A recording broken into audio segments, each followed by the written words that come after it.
이 시간 함께 읽을 하나님의 말씀은요, 요한복음 8장 1절부터 11절입니다.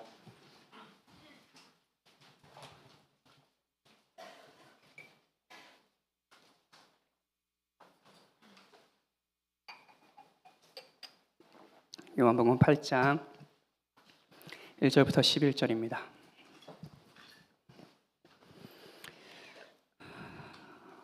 제가 하나님의 말씀을 읽겠습니다. 하나님의 말씀을 들으십시오. 예수는 감난산으로 가시니라. 아침에 다시 성전으로 들어오시니 백성이 다 나오는지라. 앉으사 그들을 가르치시더니 서기관들과 바리새인들이 음행 중에 잡힌 여자를 끌고 와서 가운데 세우고 예수께 말하되, 선생이여, 이 여자가 간음하다가 현장에서 잡혔나이다. 모세는 율법에 이러한 여자를 돌로 치라 명하였거니와 선생은 어떻게 말하겠나이까? 그들이 이렇게 말하면 고발할 조건을 얻고자 하여 예수를 시험함이러라. 예수께서 몸을 굽히사 손가락으로 땅에 쓰시니 그들이 묻기를 맞이 아니하는지라. 이에 일어나 이르시되, 너희 중에 죄 없는 자가 먼저 돌로 치라 하시고 다시 몸을 굽혀 손가락으로 땅에 쓰시니 그들이 이 말씀을 듣고 양심의 가책을 느껴 어른으로 시작하여 젊은이까지 하나씩 나가고 오직 예수와 그 가운데 섰는 여자만 남았더라. 예수께서 일어나사 여자 외에 아무도 없는 것을 보시고 이르시되, 여자여, 너를 고발하던 그들이 어디 있느냐? 너를 정죄하는 자가 없느냐? 대답하되, 주여, 없나이다. 예수께서 이르시되, 나도 너를 정죄하지 아니하노니 가서 다시는 죄를 범하지 말라 하시니라. 아멘.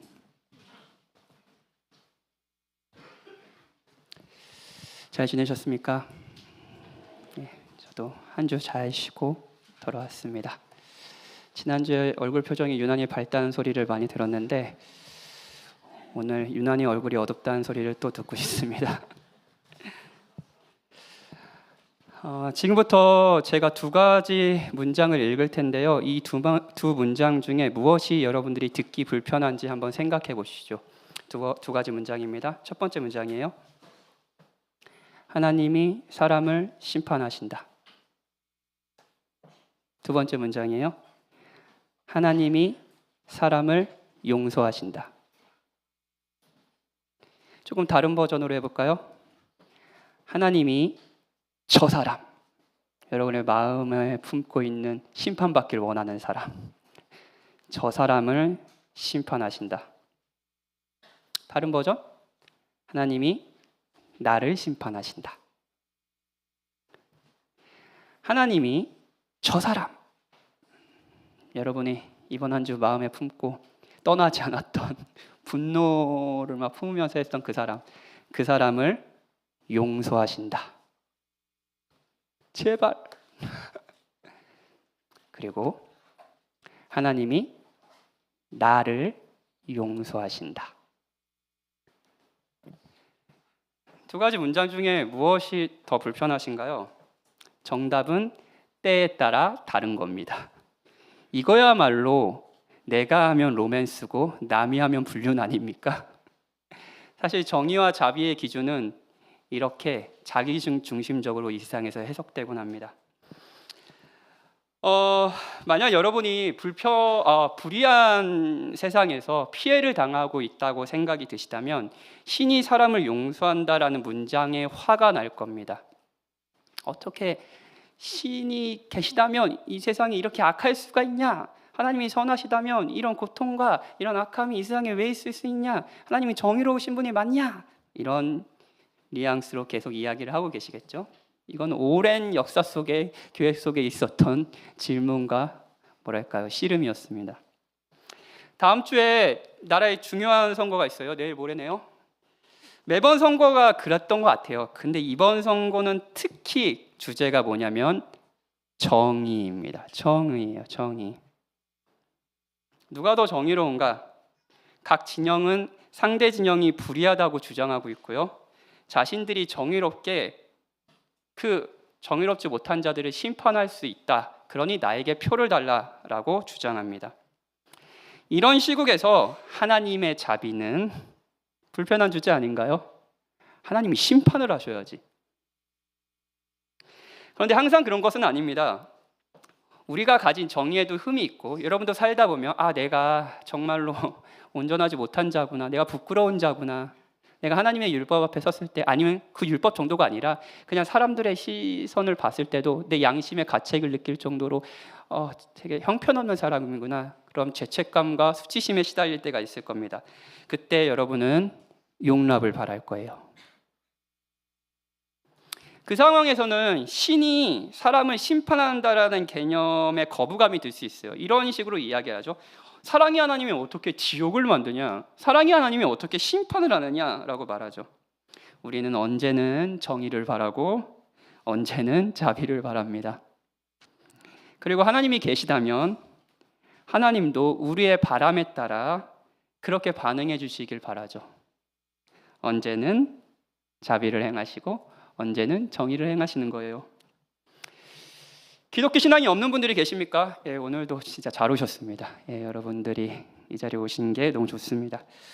근데 기독교 신앙이 없다고 해도 이 자리에 계시다면 아주 작게나마 신이 살아있다면, 신이 정말 있다면, 하나님이 계시다면 이럴 것이다라는 기대가 있을 수 있습니다. 여러분에게 여러분은 하나님이 정의롭길 바라십니까? 아니면 자비롭길 바라시나요? 저 드라마 보는 거 되게 좋아하거든요. 드라마 보는 거 좋아하는데, 그래서 쉬는 날은 거의 이제 드라마 정주행 막 이렇게 하고 하는데, 드라마를 이렇게 좀 보면 사람들이 생각하는 세상이 담겨 있는 것 같아요. 이제 폭삭 속았수다 보는데 보기 힘들더라고요. 이게 막 너무 막 눈물 콧물 짜고 막 그래가지고 계속 울면서 보고 있어요. 이게 한 편 한 편 보는 게 너무, 이게 약간 고문 같은 느낌을 들면서. 그래서 어떤 분은 타이레놀을 옆에 두고 보신다고 하더라고요. 하도 울어가지고 머리가 아파가지고. 그럼 왜 보는 거야? 보지 마세요. 고문 당하지 마세요. 근데 많은 분이 이 폭삭 속았수다라는 드라마에 공감하는 이유는 부모 혹은 부부가 서로를 헌신하며 사랑해 주는 것이 아름답다고 생각하기 때문입니다. 그 가정이 마냥 이렇게 행복하고 아름답고 고통이 없는 것은 아닙니다. 거기 안에 죽음도 있고요, 가난하기도 하고요. 그런데 꾸역꾸역 가족들을 위해서 헌신하면서 그 자리를 지키고 사랑하는 모습을 아름답게 그려냅니다. 그리고 우리는 그 드라마를 보면서 아름답다라고 생각하죠. 아름다운 세상이에요. 헌신적인 사랑, 아름답죠? 어떤 드라마는 현실에서 구현되지 않은 정의가 실제로 구현되는 세상을 그리는 드라마가 있습니다. 악한 권력이 단죄받는 것을 그리는 드라마예요. 그러면서 사람들은 통쾌함을 느낍니다. 아름답죠? 정의가 구현되는 사회. 어떤 드라마에는 현실에는 도저히 없는 용서, 되게 어떻게 저렇게 용서할 수 있지? 저렇게 성숙한 방식으로 사람을 품을 수 있지? 라는 부분 보면서 사람들이 감탄하게 만드는 드라마들이 있습니다. 여기에도 아름다움이 있습니다. 용서. 다함 없이 상대를 받아주며, 그리고 이 문제를 자신이 헌신하면서 풀어가려고 하는 한 사람의 성숙함, 이걸 우리는 보면서 아름답다라고 생각합니다. 사람들은 세상이 아름답다는 걸 정말 보기 원하고요. 그게 우리가 드라마를 보는 이유일 겁니다. 어떤 사랑 드라마도 사실 그 사랑이 결국에 한 남자가 한 여자를 신실하게 변하지 않고 사랑하는 모습을 보면서 우리 희열을 느끼잖아요. 아름답다고 생각하잖아요. 신실하고 헌신적인 사랑이요. 그리고 드라마를 보면서 우리는 어쩌면 더 아름다워질 수 있다고 희망을 품고 싶어 하는지도 모르겠습니다. 그 와중에 세상이 충분히 아름답지 않고, 우리가 사는 세상이 충분히 아름답지 않고, 그 아름답지 않은 이유가, 주범이 밖에 있다, 저 사람에게 있다고 생각할 때 우리는 정의를 외치고요, 정의를 외칩니다. 그리고 이 아름답지 못한 세상의 주범이 나에게 있다, 내가 충분히 아름답지 못하다라는 것이 밝혀질 때 수치심과 한편으로 용납을 바라기도 합니다. 여러분은 요즘에 정의를 외치고 있습니까? 유튜브를 보면서 정의를 외치십니까? 아니면 숨어서 자비를 바라고 계십니까? 이번 주에 저는 이제 결혼했으니까 결혼 안 하신 분도 있을 거고 결혼하신 분도 이번 주에 부부끼리 싸우셨던 분 혹은 연인끼리 싸우셨던 분 손 들어보세요. 아무도 안 들지만 여러분은 싸우고 있었다는 걸 알고 있습니다. 왜냐면 제가 지금 여러분의 의사를 물어본 게 아니라 제가 싸웠다고 손을 드는 거거든요. 물론 저희의 싸움은 제가 정의를 외치는 적이 별로 없습니다. 거의 자비를 바라죠. 잘못은 제가 있기 때문에. 예. 그 싸움의 결판은 어떻게 날까요? 결국 이번 주 한 주에 친구든 가족이든 부부든 연인이든 여러분들은 싸울 때 정의를 외치고 있었던 거 아닙니까? 그 결판은 어떻게 나셨습니까? 오늘 설교에서 그 결판이 날까요? 나길 바랍니다. 정의를 외치고 있다면 여러분과 저의 마음 중심에 분노와 정죄가 있을 것이고 너 때문에 그래! 너 때문에 아름다움이 모두 파괴된 거야. 너는 단죄받아야 돼. 너가 행한 행위에 대한 무게감을 알고 그거에 마땅한 처벌을 받아야 돼 라고 외치고 있을 것이고요. 반면 자비를 구하고 있다면 죄책감과 수치심에 숨어 있을 수 있습니다. 그렇게 모두가 아름다운 세상을 바라지만 세상은 아름다움과는 정반대로 망가져가고 있는지도 모르겠어요. 우리의 세상이 우리의 기대대로 아름다워질 수 있을까요? 정의와 자비가 우리의 마음대로 내가 하면 로맨스, 남이 하면 불륜 이런 것이 아니라 어떻게 조화되며 우리와 우리의 세상을 바꿔갈까요? 정의를 외치고 있다면 그래서 화요일만 되라 라고 생각하는 분이 계시다면 잠시 마음을 가라앉히시고 오늘 설교에 귀를 기울여 주십시오. 자비를 바라고 있다면 숨지 마시고 설교에 마음을 여십시오. 오늘 설교에선 정의와 자비가 만날 수 있습니다. 오늘도 세 가지 대지로 설교할게요. 첫 번째는 돌을 들 사람들을 통해 정의를 외치는 우리에게 예수님은 어떻게 반응하신지 살펴보고요. 두 번째로 돌에 맞을 여인을 통해 우리가 자비를 바랄 때 예수님은 어떻게 반응하시는지를 살펴보겠습니다. 마지막으로 예수님을 통해 정의와 자비가 어떻게 아름답게 만나는지 희망을 들어보죠. 복음입니다. 첫 번째 대지예요. 정의를 외칠 때 예수님은 어떻게 반응하는지 살펴보겠습니다. 예수님이 계속 표적을 일으키셨어요. 지지난주에 설교했지만 38년 된 병자가 베데스다 연못에서 걸어다니고 기적이 일어났습니다. 그때부터 사람들이 안식일을 범했다 하고 예수님을 죽이려고 했습니다. 그리고 더욱이 지지난주에 설교했던 오병이어 기적을 생각해 보세요. 2만 명의 사람들이 예수님의 기적으로 배불리 먹었습니다. 점점 더 사람들의 예수님을 향한 신망이나 기대들은 높여져 갔고요. 그리고 그 당시 유대 지도자들은 더욱이 예수님을 경계하기 시작했습니다. 적대감이 더 커져갔어요. 일단 따르는 사람들이 많으니 경계를 하는 거죠. 오늘 본문에 보면 3절에 바리새인과 서기관들이 성전에 있는 예수님께 찾아왔다고 합니다. 이들은 백성들에게 율법을 가르치는 자들인데 이제 율법을 가르치는 교사의 역할뿐만 아니라 그 당시 율법이 사회적인 법, 사회 질서 이런 것도 유지하는 것에 중요한 것이었기 때문에 지금의 법관, 정치인과 같은 역할도 했습니다. 그러니까 유대 사회를 이렇게 통치하는 지도자 같은 사람들이에요. 이 사람들이 예수님을 미워하기 시작했습니다. 그리고 예수님이 저 사람들이 생각하는 것처럼 진짜 따를 만한 지도자인지 더 나아가 구약 성경이 약속한 메시아가 아니라는 것을 밝혀내고 싶었어요. 니들이 기대하는 그런 사람 아니야 라고 밝혀내고 싶은 거예요. 그래서 함정을 팠습니다. 함정을 팠어요. 3절에 보면 군중 속에 있는 예수님을 찾아와서 음행 중에 잡힌 여자를 끌고 와 가운데 세웠다고 합니다. 그 당시에 이제 사실 이런 율법을 가르치는 자들은 공개 재판에서 하나님의 율법으로 재판을 하는 역할을 하기도 했습니다. 예수님이 그 역할을 하라고 얘기하고 있는 거예요. 가운데 세웠어요. 이 여인은 아마도 혼인관계가 아닌 남성과 성관계를 맺다가 현장에서 걸린 것으로 보입니다. 그리고 레위기 10장과 신명기 22장에 보면 이런 경우 돌로 쳐서 사형을 집행하라는 율법이 있었고요. 이 여인을 어떻게 처리하면 좋을지 예수님께 지금 묻고 있는 겁니다. 그런데 여기에 함정이 있어요. 함정이 뭐냐면요. 만약 이 여인을 어떻게 돌로 쳐서 죽이냐? 용서해 주자라고 하면 바리새인들은 이렇게 말할 셈이었어요. 당신은 율법을 무시하는군요. 율법 파괴자이군요. 어떻게 율법을 무시하는 자가 구약 성경에 약속한 메시아이실 수 있습니까? 당신은 하나님이 정하신 율법을 무시하면서 하나님이 보낸 자라고 할 수 있습니까? 라고 막 비난하는 거죠. 고발하는 거죠. 반면에 이 여인을 모세의 법대로 돌로 치라고 하면 이렇게 말할 셈이었습니다. 아니, 사람들한테 만날 때는 내가 죄인의 친구고 세리의 친구라고 얘기하고 그러지 않았나요? 죄인을 위해 왔다고, 죄인을 섬기를 위해 왔다고 하지 않았나요? 어떻게 그 전에 하던 말과 이렇게 다를 수가 있나요? 당신이 위선자군요. 그렇게 위선자의 말을 어떻게 우리가 따를 수 있겠습니까? 당신이 어떻게 그리스도일 수 있습니까? 라고 딴지를 걸려고 한 거죠. 예수님이 어떤 말을 하든 예수님을 함정에 빠뜨리려는 의도였습니다.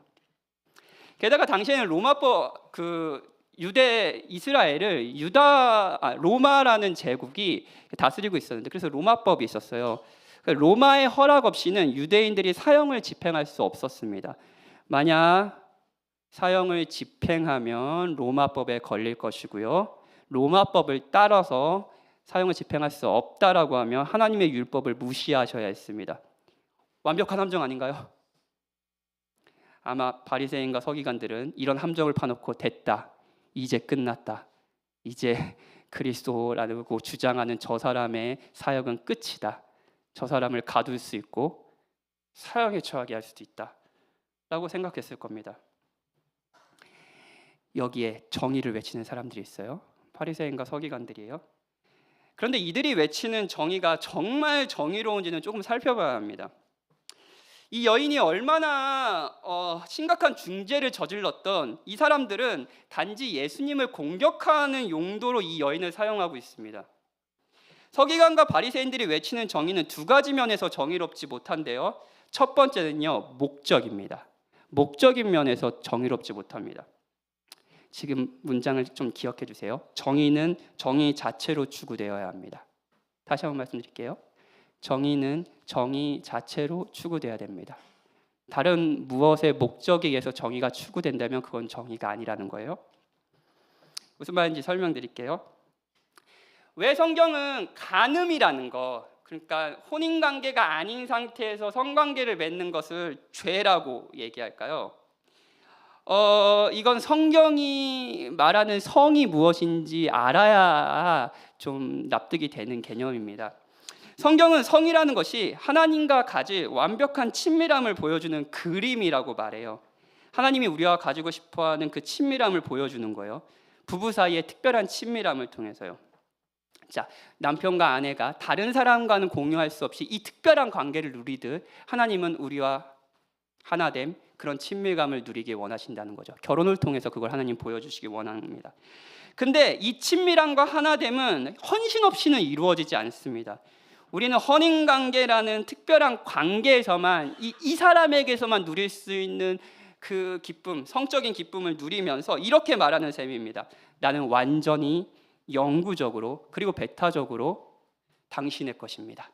다른 누구 거에서도 아닙니다. 나는 다른 사람에게 저를 공유하지 않습니다. 오로지 당신에게만 나의 기쁨을 드립니다. 나는 당신의 것입니다 라고 고백하는 셈이죠.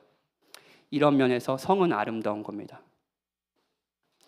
여러분들이 드라마에서 보는 한 남자가 변하지 않고 한 여인을 향한 진짜 어떤 어려움이 있어도 헌신적으로 사랑하는 모습이 아름답다고 생각하지 않습니까? 성은 그런 거예요. 그런 특별한 신실한 사랑입니다. 이게 성의 본래 목적입니다. 그리고 간음은 이 모든 것을 파괴해버리는 겁니다. 아름다움을 파괴해버리는 겁니다. 정의는 이 행동을 멈추게 하고 동시에 행동의 대가를 치르게 하는 거겠죠? 자, 이것이 정의입니다. 간음한 여인에게 정의를 외친다면 마땅한 건 이거였습니다. 하나님은 성이란 즐거움을 주심으로써 우리와 특별한 그리고 아주 배타적인 이 사랑을 이루길 원하신다는 걸 보여주고 싶었어. 이걸 너의 마음대로 결정해서 하는 것은 하나님과의 관계를 깨어버리는 죄와 같아 라고 하면서 정의를 외쳐야 했죠. 그게 목적이에요. 정의를 외칠 수 있는 목적이에요. 그런데 바리새인이 화가 난 것은 성이 파괴된 것이 아니었어요. 성이 원래 목적대로 시행된다는 것이 아니었습니다. 근데 목적이 뭐예요? 오로지 예수의 명성에 흠을 내고 예수를 죽이는 것이었습니다. 정의로운가요? 메시지는 정의로울 수 있습니다. 당신은 하나님의 율법대로 이 아름다운 성을 지키지 못했고 그거에 대한 처벌을 받아야 됩니다. 이 메시지는 정의로울 수 있습니다. 하지만 목적은 정의롭지 않습니다. 우리는 이것을 정의라고 부르지 않습니다. 다양한 예를 말할 수 있을 것 같아요. 현대 정치적인 지형 이런 것에 대해 얘기할 수도 있는데 이걸 예를 들면 어떤 분에겐 시원함을 주지만 어떤 분에겐 분명 불편함을 줄 수 있기 때문에 이야기하지 않겠습니다. 지난주에 목사님이 오셔서 김성수 목사님 오셔서 누구 찍을 거예요? 라고 해서 깜짝 놀랐어요. 예, 묻지 않겠습니다. 대신 옛날 과거에 있었던 이야기를 하나 해볼까 해요. 링컨 대통령 다들 아시죠? 모든 미국의 대통령이지만 워낙 유명한 분이시기 때문에 여러분 다 아실 겁니다. 지금도 미국에서 역대 대통령 중에 가장 존경하는 대통령을 뽑는 설문조사를 하면은 거의 부동의 1등을 계속 링컨 대통령이 합니다. 미국 사회에서 가장 존경받는 인물이에요. 근데 이 인물이 여러 업적을 했지만 가장 대표적인 업적이 뭐예요? 노예 해방입니다. 노예 해방이에요. 그렇죠? 이건 분명 정의로운 일 아닌가요? 그러니까 노예 신분이라고 사람들을 차별하는 것을 법적으로 철폐해 버린 거잖아요. 자유를 준 거잖아요. 이건 정의로운 일이죠. 하지만 어떤 역사가들은 이것이 순수한 정의감이 아니라 정치적인 계산이었다고 비판하는 사람들도 있습니다. 이런 거예요. 당시 이제 남부와 북부로 나눠졌는데 이제 링컨은 북부에 소속된 정치인이었습니다. 그리고 북부에는 더 산업화가 되어 공장이 많았어요. 그리고 그 공장이 많은 북부 지역의 사람들의 표를 얻기 위해서는 노예가 해방되어 값싼 노동력을 제공하는 것이 북부의 정치인으로서 더 유리했다는 거죠. 그래서 이제 노예 해방을 했다라고 주장하는 역사가들이 있습니다. 정확한 평가가 뭔지는 모릅니다. 근데 이것만은 확실합니다. 정의도 자신의 목적을 위해 이용될 수 있고 그럴 때 우리는 그것을 정의롭다고 하지 않는다는 거예요. 노예 해방은 정의롭지만 그것이 만약 다른 목적 가운데 행해졌다면 우리는 그걸 보면서 정의로운 게 아닌데 라고 생각한다는 겁니다. 진짜 정의는 더럽혀지지 않는 정의는 그 자체를 위해 추구되어야 합니다. 다른 목적을 위해 정의를 이용한다면 그건 정의가 아닙니다. 그리고 그런 면에서 서기관과 바리새인들이 외치고 있는 정의는 정의롭지 않은 거죠. 바리새인들의 정의는 두 번째로 방법도 잘못되었습니다. 바리새인들이 말하는 정의의 목적이 정의롭지 않다는 것은 정의를 실현하는 방법조차 정의롭지 않다는 것으로 나타납니다. 설명해 드릴게요. 성경에 보면 특히 레위기나 율법 이런 거 적혀 있는 걸 보면 돌로 쳐서 죽이라는 말씀이 되게 많잖아요. 그래서 불효자들 돌로 쳐서 죽여라 그런 말도 있고 그러면 나는 예전에 살았으면 이미 100번은 죽었겠다 이런 생각 많이 하지 않으셨어요?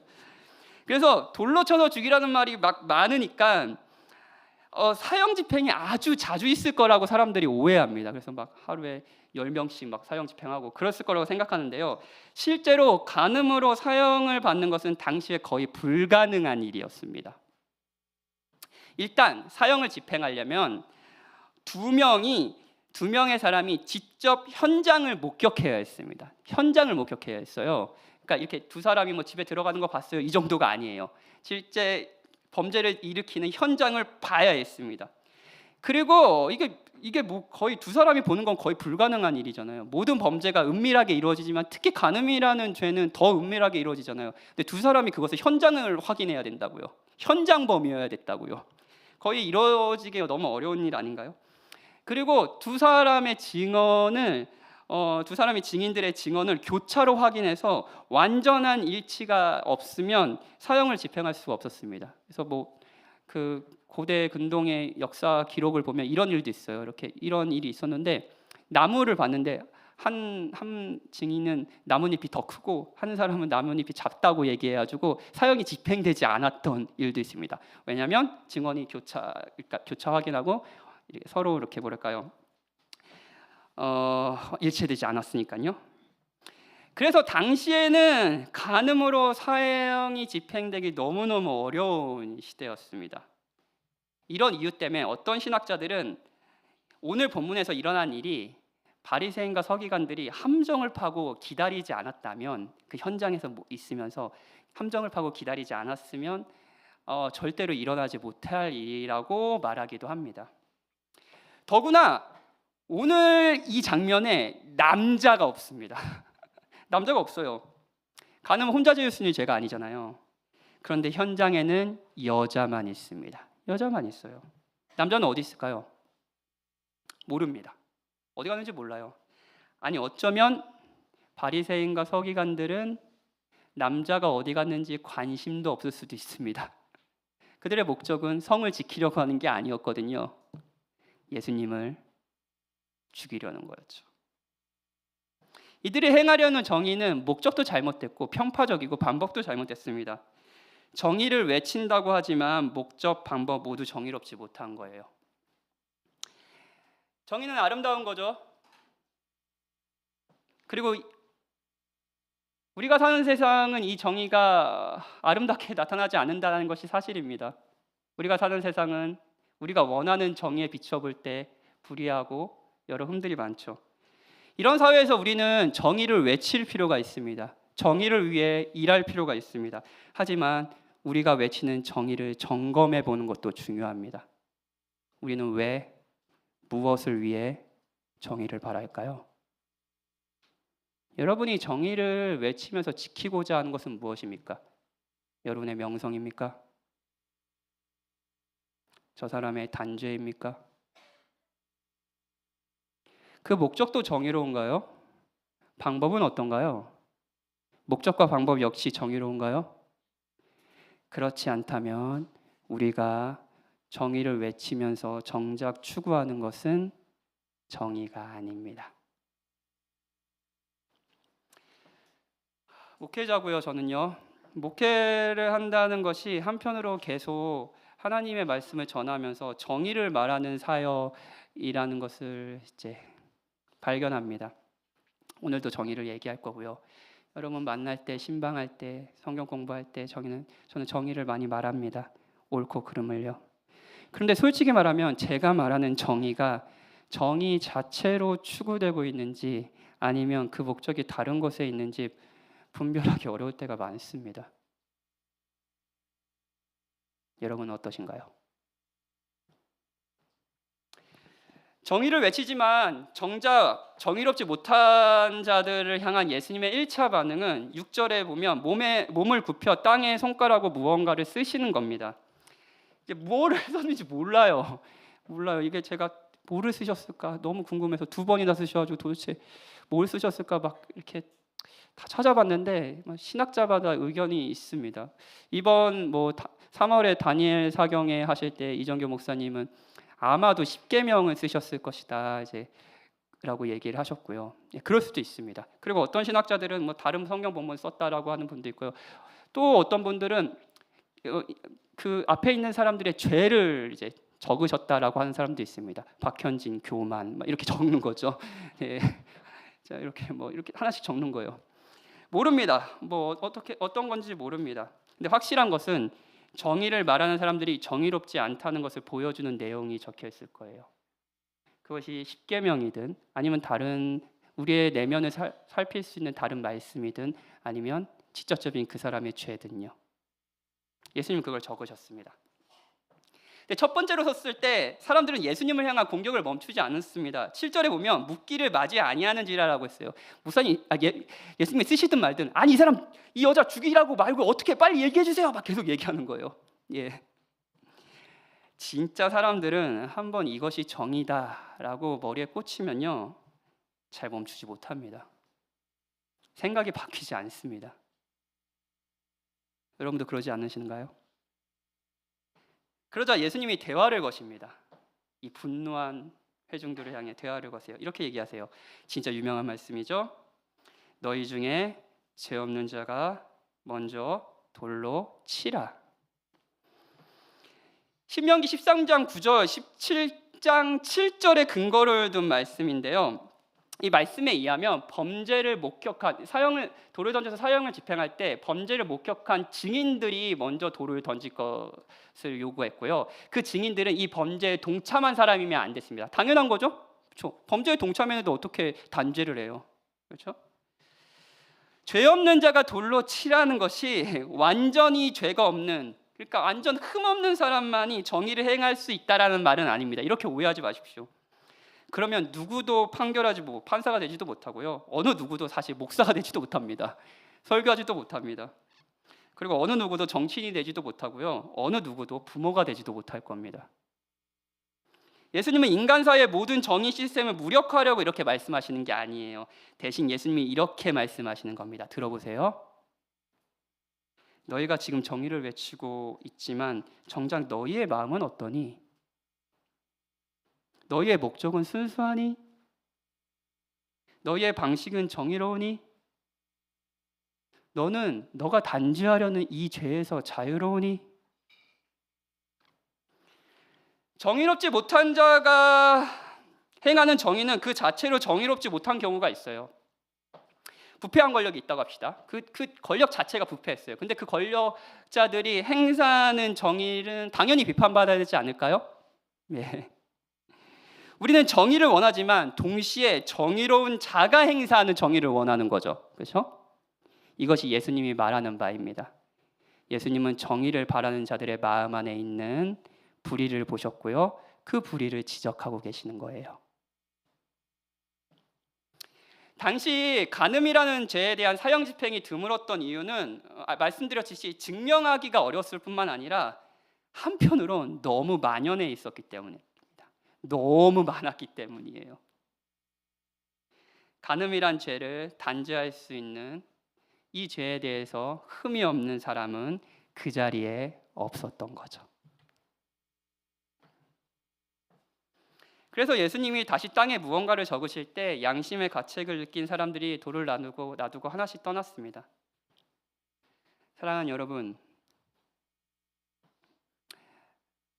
만약 우리가 정의가 이루어지길 진정으로 바라면서 정의를 외칠 때 우리 마음속에, 우리 내면에 이런 말을 하고 있다면 나는 정당하고 정의롭습니다. 불의는 밖에 저 사람에게 있습니다. 나는 괜찮아요. 저 사람이 처벌받아야 돼요.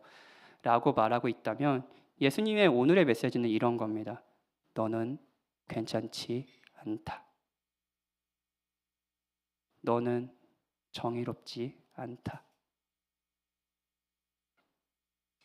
지금 정의를 바라고 있다면 잠시 생각해 보십시오. 두 번째 대지입니다. 죄를 짓고 자비를 바라고 있는 여인, 그리고 이 여인과 예수님이 어떤 대화를 나누는지를 살펴보죠. 이 여인은 앞서 이제 첫 번째 대지에서 설명했듯이 좀 억울한 면이 있습니다. 함정에 빠졌을 수도 있고요. 무엇보다도 사랑을 나누던 그 남자에게 버림을 받았을 겁니다. 그 남자가 버리고 도망갔잖아요. 불쌍한 여인이죠. 근데 단순히 억울하고 불쌍하기만 한 건 아닙니다. 이 여인은 죄를 범했습니다. 예수님은 이 여인에 대해서 죄가 없다라고 말씀하지 않으셨고요. 오히려 죄 없는 자가 돌로 치라라고 얘기하면서 이 여인의 죄를 인정하셨습니다. 이 부분에서 간음이란 죄를 다시 한번 언급해야 할 필요가 있을 것 같습니다. 우리 청년들이 많으니까요. 이 주제에 대해서 여러분들이 어떤 생각을 갖고 있는지 아마 소그룹 시간에도 이야기를 나누셨으면 좋겠습니다. 사실 우리가 사는 시대는 그 어느 때보다 성에 대한 자기결정권을 강조하는 시대고요. 자유로운 성관계를 맺는 것이 마땅히 개인이 누릴 권리라고 생각하는 경향이 있습니다. 여러분도 그렇게 생각하시는 분이 있을지 모르겠습니다. 하지만 앞서 말하듯이 성경에 의하면 그건 원래 하나님이 의도하신 아름다운 성이 아닙니다. 우리는 혼인관계에서 이 특별한 사랑을 누리면서 그 언약관계에서 한 사람과 그 특별한 관계를 누리면서 나는 영구적으로 당신의 것임이라 라는 고백할 수 있는 신실한 사랑을 하기 위해 결혼을 하고요. 디자인된 겁니다. 그래서 성이 있는 겁니다. 그리고 사실 드라마에서도 아름다운 세상을 그리는 드라마에서도 아까 말했듯이 한 여인, 한 남성에게 변하지 않고 신실하게 어떤 상황에서도 한 여인을 바라보는 사랑을 우리는 고귀하고 아름답다고 얘기하죠. 그것이 성이 있는 이유입니다. 그런데 간음은 이 사랑을 파괴해버리는 거예요. 이 사랑을 파괴해버리는 겁니다. 여기에 있는 여인은 단순히 불쌍히 이용당하는 여인 정도가 아니라 죄를 범한 여인입니다. 이 죄는 여인 자신뿐만 아니라 주변을 고통스럽게 했을 겁니다. 본문에 등장하진 않지만 이 여인이 품에 안은 남자의 아내가 있을 거 아니에요? 그 아내를 생각해 보십시오. 이 여인의 행동으로 또 다른 그 아내가 당할 고통은 얼마나 컸을까요? 오늘 본문에 등장한 여인은 죄를 범했습니다. 그리고 죄에는 수치심이 따릅니다. 바리사인들에 의해 공개적인 장소에서 죄가 들춰졌고요. 이 여인 주변에는 자신의 죄를 단죄하려는 돌을 든 사람들이 있었습니다. 엄청난 수치심을 느끼지 않았겠습니까? 사랑하는 여러분, 우리는 정의롭지 못한 세상에서 정의를 바라기도 하지만 자신이 그 정의와 어울리지 않다는 것을 발견할 때가 종종 있곤 합니다. 그때 한편으로 용납을 원하죠. 용납을 위해 어쩔 수 없었다고 죄를 합리화하기도 합니다. 내가 한 것은 불륜이 아니라 사랑이야 하고 왜 이렇게 말할까요? 수치심을 해결하고 용납을 받고 싶으니까요. 때로는 자신의 흠이, 이 자신의 죄가 공적으로 들춰지는 것이 두려워서 공동체를 피하기도 합니다. 소그룹을 안 나가기도 하고 소그룹 앞에 자신의 삶을 이야기하는 것을 기꺼이 하지 않습니다. 그러면서 점점 더 고립되고 죄는 반복되는 거죠. 이 주제에 대해 한 가지 이야기를 하고 싶어요. 스탠포드 대학교의 정신의학 전문의인 애나 램키라는 의사가 있습니다. 이분은 뇌과학자이기도 해요. 이분이 도파민 네이션이라는 책에서 현대인이 겪는 쾌락과 고통의 역설을 설명합니다. 이 현대는 예전보다 훨씬 쾌락을 많이 추구하잖아요. 근데 이 무분별한 쾌락 추구가 오히려 더 큰 고통으로 이어지고 이것이 중독으로 이어진다라고 이야기하는 책이에요. 근데 이 책에서 이제 중독에 빠지는 이유를 이렇게 말해요. 오늘의 주제 간음으로 한번 살펴볼게요. 표를 보죠. 제가 표를 준비하는데 원래 좀 깨끗한 표를 구하고 싶었는데 전 못 구하겠더라고요. 예. 보이시나요?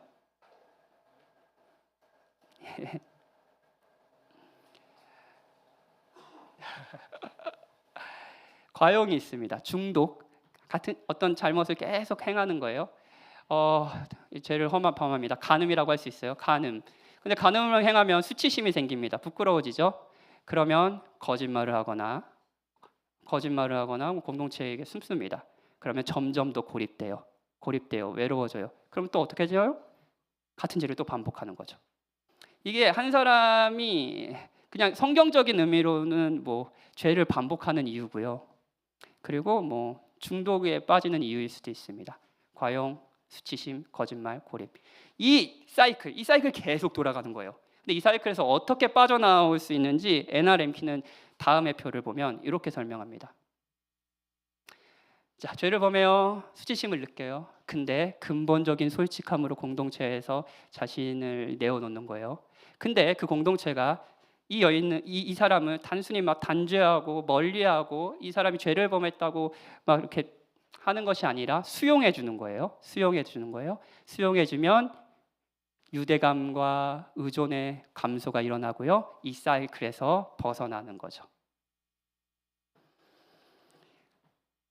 이 여인은 죄를 범하고 있고요. 아마 이 사이클에서 계속 얼마나 이 죄를 범했는지는 모릅니다. 안 들킨 죄도 있을 수도 있고요. 그건 정확히 모릅니다. 근데 아까 그 사이클에서 계속 돌아가는 삶을 살고 있을지 모릅니다.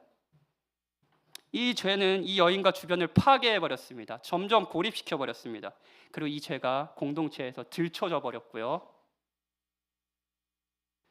이 여인은 더 고립될 수 있었습니다. 근데 이 사이클에서 어떻게 벗어날 수 있을까요? 예수님은 이 여인을 어떻게 대했길래 이 여인이 변화될 수 있을까요? 다 떠났고요. 그만 보여주셔도 돼요. 다 떠났고요. 정의로운 자와 죄를 범한 자가 남았습니다. 예수님에게 부끄러움을 안겨주려고 했던 사람들은 자신의 부끄러움을 느끼며 다 떠났습니다. 그리고 요한은 9절에서 의도적으로 여자만 그 가운데 있었다라고 얘기해요. 이 여인이야말로 죄가 자신의 민낯이 완전히 공적으로 들춰지고 부끄러워하며 그 자리를 도망쳐야 되는 여인 아니었나요? 다른 사람들이 돌을 덮고 떠날 때 이 여인이야말로 부끄럽고 수치심을 느껴야 될 여인이었잖아요. 근데 이 여인은 남아 있습니다. 남아 있어요. 예수님과 이 여인이 남아 있어요. 이 여자는 자신의 의도는 아니었지만 바리새인에 의해 자신의 모든 것을 예수님께 보여줄 수밖에 없었습니다. 합리화할 수도 없고요. 그게 제가 유혹을 당하고 이럴 수도 없었습니다. 숨을 수도 없었습니다. 그리고 예수님은 이 여인을 정확하게 단죄할 수 있는 정의로운 심판자예요. 이 여인에게 예수님이 오십니다. 그리고 물으시죠. 여자여, 너를 고발하던 그들이 어디 있느냐? 너를 정죄하는 자가 없느냐? 그러자 여인이 대답합니다. 주여 없나이다. 자, 여기서 멈춥시다. 자, 여기서 멈춰볼게요. 이 부분에서 예수님이 마땅히 하실 말씀은 자, 그러면 심판의 시간이다입니다. 나는 죄가 없고 거기 가만히 서 있어라. 내가 던지겠다. 피하지 말아라.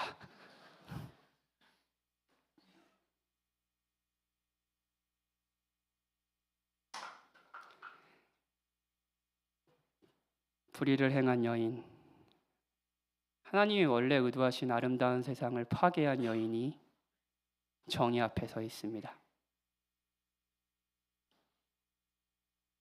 그 흠없는 정의는 뭐라고 얘기하실까요? 나도 너를 정죄하지 않으니 가서 다시는 죄를 범하지 말라. 사랑하는 여러분, 진정한 정의는 죄를 처벌하는 겁니다. 그렇죠? 그런데 흠없는 정의, 예수님은 처벌하지 않겠다고 말씀하십니다. 나는 괜찮다, 나는 정의롭다, 저들이 정의롭지 않다라고 한 자들에게는 너희는 괜찮지 않다, 정의롭지 않다라고 말씀하신 정의가 누가 보더라도 괜찮지 않는 여인, 자신의 죄가 공적으로 다 까발려진 이 여인, 깊은 수치심에 빠져버릴 수밖에 없는 여인, 고립된 이 여인을 향해 너는 괜찮다, 나는 너를 정죄하지 않는다라고 말씀하시는 거예요. 이 정의가 원하는 건 단순한 용납이 아닙니다. 죄를 무시하는 것이 아닙니다. 예수님은 정죄하지 않는다라고 끝나지 않으셨습니다. 다시 죄를 범하지 말라고 하셨잖아요. 정의를 원하십니다. 진정한 정의는 죄를 용납하지 않습니다. 죄에 대한 한복도 아닙니다. 지금 예수님께서 이 여인에게 하시려고자 하시는 정의는요, 죄에 대한 가장 강력한 대응이에요. 순서가 중요합니다. 다시는 죄를 범하지 말라. 그러면 내가 정죄하지 않겠다. 이게 모든 종교, 모든 세상이 돌아가는 방식입니다. 이렇게 행동해. 그러면 너는 이런 대우를 받게 될 거야. 다시 죄를 범하지 마. 그러면 그때는 내가 너를 용납해 줄게. 이게 세상의 방법입니다. 아이를 키울 때도 이렇게 얘기합니다. 이런 행동을 하지 마. 이런 행동하면 오늘 저녁에는 사탕을 주지 않을 거야. 예수님은 그렇게 얘기하지 않으십니다. 나는 너를 정죄하지 않는다. 그러니 다시는 죄를 범하지 말라라고 하시는 겁니다. 사랑하는 여러분, 예수님은 이 여인에게 죄를 범하지 않으면 사랑하지 않겠다고 말씀하지 않으시고 죄를 범했지만 사랑한다. 그러니 다시는 죄를 범하지 말라고 하십니다. 예수님의 사랑과 인정은 우리의 거룩한 삶에 대한 보상, 상이 아니라 오히려 예수님의 사랑이 우리가 거룩한 삶을 계속 살아갈 수 있는 동력과 힘이 됩니다. 팀 켈러 목사님이 본문을 설교하시면서 개인적인 이야기를 하시더라고요. 목사님이 설교 중에 개인적인 이야기를 하시는 경우가 별로 없는데 개인적인 얘기를 하시더라고요. 목사님, 근데 이게 좀 구체적이진 않아서 좀 아쉬웠어요. 목사님에게 여러 해 동안 바꾸고 싶었던 삶의 죄가 있었대요. 이 죄가 도대체 뭔지 너무 궁금했는데 안 알려주시더라고요. 아무튼 팀켈러 목사님도 그랬대요. 저도 그런 것처럼요.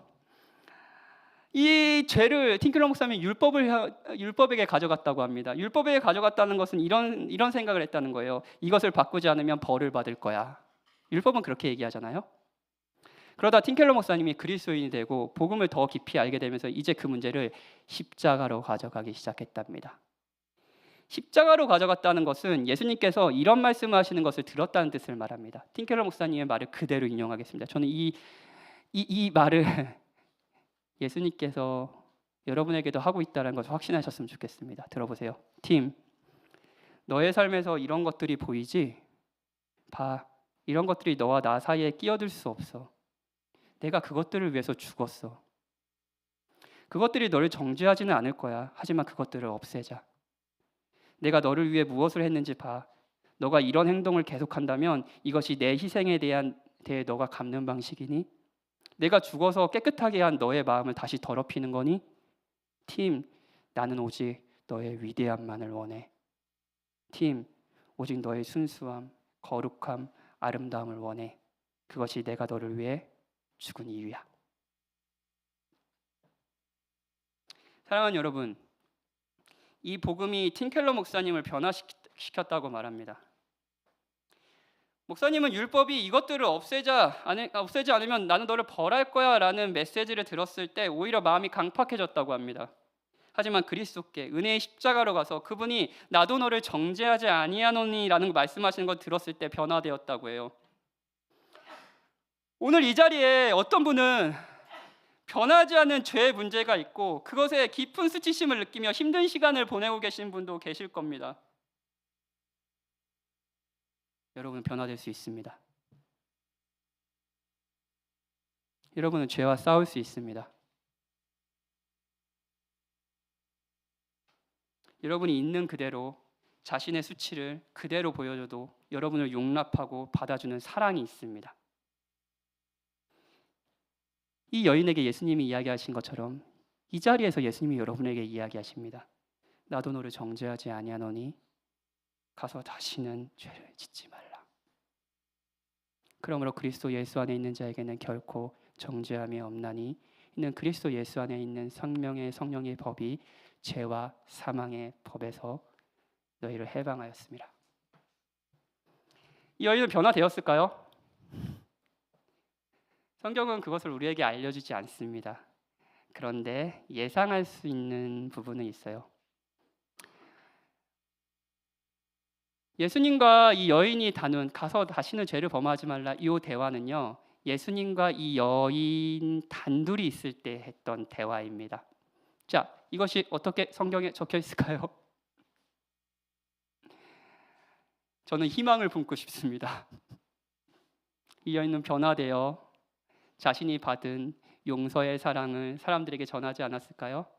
그리고 그것을 요한이 적었을 것이고요. 그렇다면 저도 여러분도 변화될 수 있습니다. 본문에는 정의롭진 않지만 정의를 외치는 사람들이 있고 자신의 죄로 깊은 수치심에 빠진 사람이 있습니다. 그리고 이들을 대하는 예수님은 정의로우시며 동시에 자비로우십니다. 다시 한번 말씀드리지만 정의는 죄에 대한 단죄를 요구합니다. 누군가를 용서한다는 것은 단순히 그 죄를 무시한다는 것이 아닙니다. 용서를 노력해 본 분들이 계신가요? 지금도 용서를 치열하게 이 주제에 대해서 이제 들을 때마다 너무 힘들고 이 주제에 대해서 사투하고 계시는 분이 계실지 모르겠습니다. 조금이라도 누군가를 용서하기라고 노력해 보신 분이라면 이 제가 하는 말에 공감하실 텐데요. 용서는 쉽지 않습니다. 용서는 고통을 품고 있습니다. 그리고 용서는 죄에 대한 대가를 상대가 아니라 죄를 지은 자가 아니라 자신이 받겠다는 의지입니다. 이것이 용서가 정의를 구현하는 방식입니다. 용서는 죄를 무시하지 않고 아주 중요하게 다룹니다. 그리고 이것이 예수님이 하신 일이에요. 요한복음 8장 마지막 절에 보면 59절에 그들이 돌로 치려 하거늘 예수께서 숨어 성전으로 나가시니라는 말씀이 있어요. 아이러니하게 여인을 향해 던지려고 던지려던 돌을 놓고 자리를 떠난 자들이 이제는 예수님께 돌을 던지려고 합니다. 그리고 요한복음 마지막에 보면 이 여인과 같이 예수님은 단죄하려는 사람들 중심에 서셨습니다. 예수님은 수치를 당하셨습니다. 그리스도는 죄가 없지만 수치를 당하셨어요.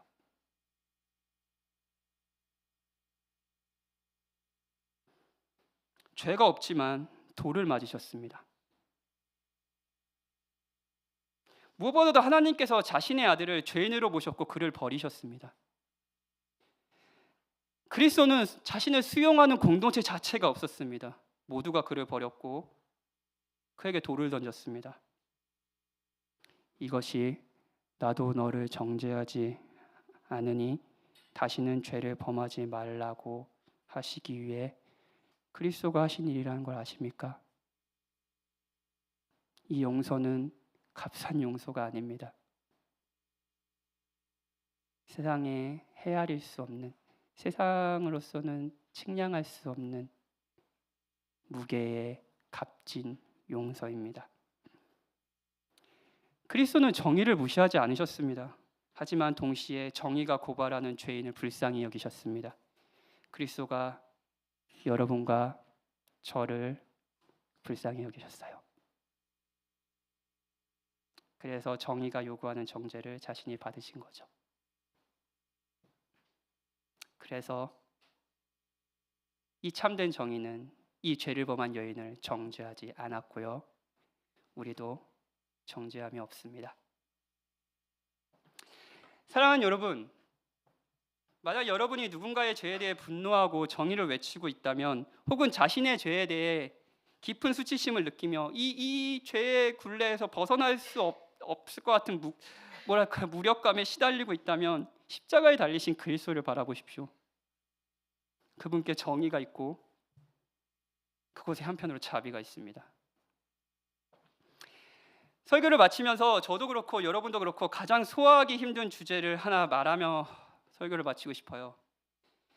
정의롭지 않은 세상에서 다양한 방식으로 고통을 당하시고 계시다는 걸 알고 있습니다. 목회를 하면서 여러 가지 이야기를 듣지만 특정 죄가 한 사람의 삶을 얼마나 고통스럽게 하는지, 한 사람의 삶을 얼마나 망칠 수 있는지, 그리고 얼마나 오랜 기간 동안 한 사람이 그 죄 때문에 죄의 결과로서 시달리고 살아가는지를 듣습니다. 죄는 정말 위력이 있습니다. 죄는 정말 우리의 삶을 망쳐버리고 다른 사람의 삶을 짓밟아버리는 위력이 있습니다. 저는 정의가 이루어지길 바랍니다. 여러분의 삶에 하나님이 기뻐하시는 정의가 이루어지길 바랍니다. 그리고 하나님이 최종적으로 정의를 세우실 것을 약속하셨습니다. 이것을 소망하십시오. 하지만 한편으로 소화하기 힘든 바로 그 주제, 용서를 생각해 보십시오. 용서는 죄를 무시하는 것이 아닙니다. 죄에 대한 처벌을 자신이 받겠다는 것이고, 상대의 단죄를 위한 정의가 아니라 상대의 성숙과 거룩을 바라는 정의, 사랑하는 정의입니다. 쉬운 것이 아닙니다. 쉽지 않습니다. 오랜 시간 이 주제로 사투하고 계신 분은 알고 계시고 저도 사투하고 있습니다. 하지만 사랑하는 여러분, 우리는 이 어려운 사랑을 노력할 원천과 동력이 있습니다. 우리는 그런 사랑을 받았고 언제든지 바라볼 용서와 사랑이 있습니다. 그러니 계속 그 사랑을 노력해 보십시오. 이 세상은 정의와 자비를 동시에 말하며 분노와 정죄, 죄책감과 수치심으로 망가져갑니다. 하지만 여러분, 그리스도께서는 이 망가진 세상에서 완전한 정의와 자비를 보여주셨고 우리를 통해 세상을 아름답게 만들길 원하십니다. 정말이에요. 정말입니다. 우리가 받은 그 사랑으로 이 혼란한 세상을 조금씩 바꿔갈 수 있습니다. 우리는 정의로우며 동시에 자비로운 삶을 살 수 있습니다. 그러니 십자가에 달리신 그리스도, 정의로우시며 동시에 자비로우신 그리스도를 바라보십시오.